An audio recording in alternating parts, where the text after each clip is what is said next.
What might connecting the community of Evangelical Covenant Churches across Canada look like?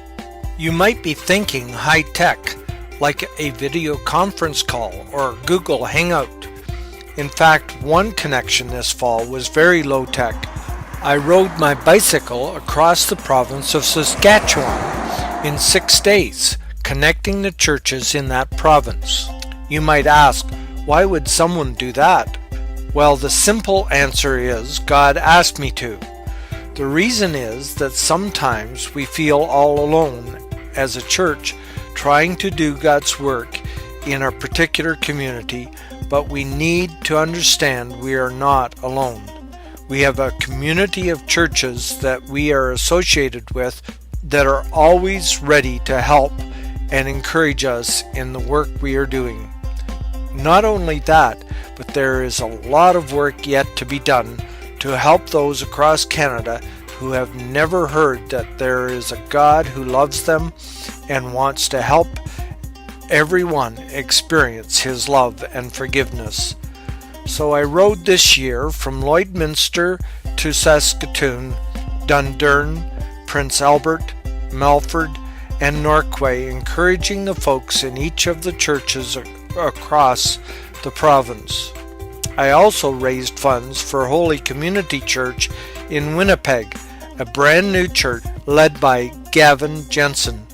Did you know that brand new churches are the best way to reach out to those who have never heard the good news? This year's ride was not an easy one. I had long days in the saddle and rode against the wind almost every day. I also rode along busy roads and through busy city streets, but I knew God was with me, giving me strength all along the way.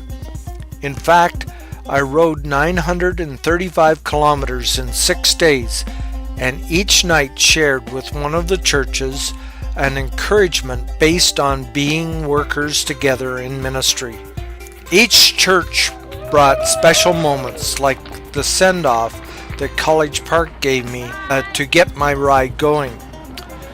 The night we were in Prince Albert was a very special night, as some folks from the church there walked and rode with me for a few blocks as a symbolic way of saying we are going with you on your journey. Everywhere we went, we had good conversations with individuals seeking to serve the Lord with the gifts the Lord has given them.